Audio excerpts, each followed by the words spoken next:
ઈરાનથી બે જે શખ્સો છે એ ડ્રગ્સનો જથ્થો જે છે તે ગુજરાત લાવતા હતા। ગુજરાતમાં એ લાવવાનું હતું, ડ્રગ્સને ગુજરાતમાં આવતું અટકાવ્યું। પોરબંદરથી ગુજરાત એટીએસના હેડક્વાર્ટરે લઈને આવશે।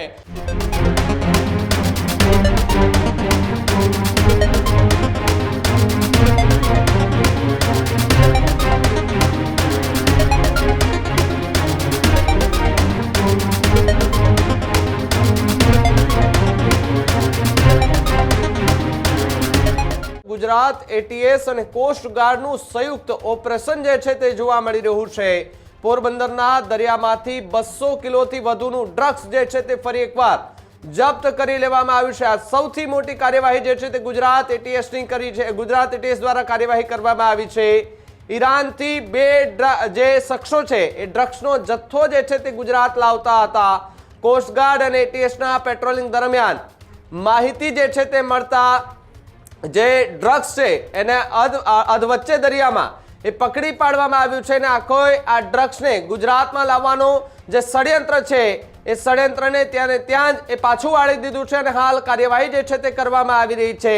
ત્યારે વિદેશી ફિશિંગ બોટમાં ડ્રગ્સનો જથ્થો આવતો હોવાની બાતમી જે છે તે કોસ્ટગાર્ડ અને એટીએસને મળી હતી।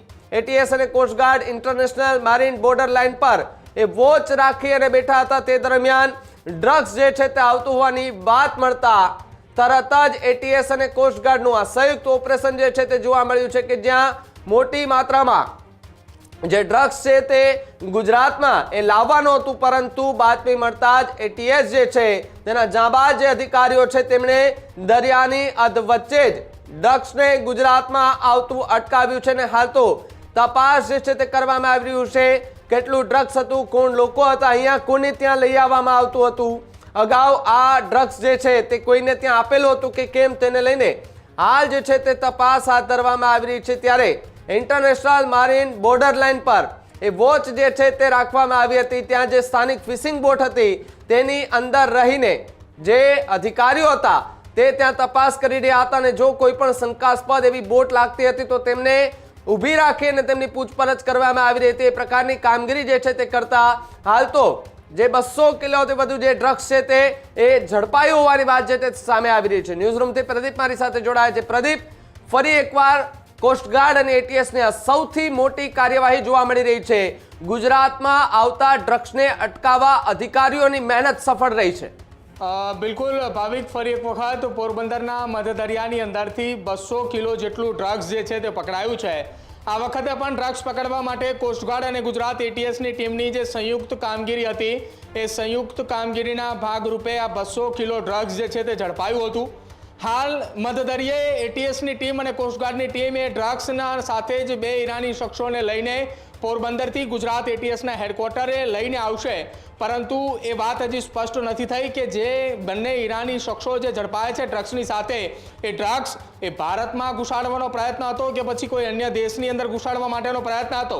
કેમ કે આ જે ઇન્ટરનેશનલ મરીન બોર્ડર પરથી જે ડ્રગ્સ પકડાય છે એ ડ્રગ્સ અત્યાર સુધીના જે ડ્રગ્સના જથ્થાઓ પકડાયા છે જેમાં અનેક વખત એ ડ્રગ્સના જથ્થાઓમાં ભારતમાં ન મોકલવાનું હોય અને અન્ય દેશોની અંદર એ ડ્રગ્સનો જથ્થો મોકલવાનો હોય, પરંતુ એ માહિતીઓના આધારે અને સાથે જ ગુપ્તચર એજન્સીઓના સૂત્રોના હવાલે એટીએસ અને કોસ્ટગાર્ડના જે સંયુક્ત ઓપરેશન પાર પાડવામાં આવી રહ્યા હોય છે એ ઓપરેશનોના ભાગરૂપે વધુ એક ઓપરેશન સફળતાપૂર્વક પાર પાડવામાં આવ્યું છે। લગભગ 2 દિવસ કરતાં પણ વધારે સમયથી ઇન્ટરનેશનલ બોર્ડરની આસપાસ સતત કોસ્ટગાર્ડ અને ગુજરાત એટીએસની ટીમનું સંયુક્ત ઓપરેશન એક ચાલુ હતું। સતત ત્યાં પેટ્રોલિંગ ચાલુ હતું અને એ પેટ્રોલિંગની વચ્ચે બે ઈરાની શખ્સો એ મધ્ય દરિયે ઝડપાયા છે। તેમની બોટની અંદર તપાસ કરતાની સાથે જ 200 કિલો જેટલું ડ્રગ્સ જે છે તે ઝડપાયું છે। હાલ બંને ઈરાની શખ્સોની પૂછપરછ પણ હાથ ધરવામાં આવી રહી છે। ડ્રગ્સનો જથ્થો એ ક્યાંથી લાવ્યા હતા, કયા દેશની અંદરથી એ મોકલવામાં આવ્યો હતો અને સાથે જ કઈ જગ્યા ઉપર એ ડ્રગ્સનો જથ્થો જે છે એ ડિલિવર કરવાનો હતો। આ તમામ વાતને લઈને ગુજરાત એટીએસની ટીમ અત્યારે પૂછપરછ કરી રહી છે। જો કે ભૂતકાળની અંદર આવેલા ડ્રગ્સના જથ્થાઓ અને સેમ્પલો જે છે તેની સાથે આ ડ્રગ્સનો જથ્થો જે મળી આવ્યો છે તેનું પરીક્ષણ પણ કરવામાં આવશે। શું કોઈ એક જગ્યાએથી આ તમામ ડ્રગ્સના જથ્થાઓ મોકલવામાં આવે છે કે કેમ, એ દિશાની અંદર પણ તપાસ હાથ ધરવામાં આવશે અને આવનારા સમયની અંદર સેન્ટ્રલ એજન્સીઓની ટીમની સાથે સંયુક્ત એક ઓપરેશન પણ પાર પાડવામાં આવશે કે જ્યાં વારંવાર ગુજરાતના દરિયા કિનારાનો ઉપયોગ કરી અને ડ્રગ માફિયાઓ જે ડ્રગ્સ મોકલી રહ્યા છે તેમની કમર તોડવા માટે જે ગુજરાત એટીએસ સતત ઓપરેશન પાર પાડી રહી છે, એના કોસ્ટગાર્ડનો સહયોગથી જે ઓપરેશનો પાર પડી રહ્યા છે તેમાં આવનારા સમયની અંદર ડ્રગ પેડલરોની સાથે સાથે ડ્રગ માફિયાઓ જે છે તેમની પણ ધરપકડ કરવા માટે હવે એટીએસે તૈયારી દર્શાવી છે. ભાવિક જે પ્રદીપ, ખૂબ ખૂબ આભાર જોડાવા બદલ અને માહિતી.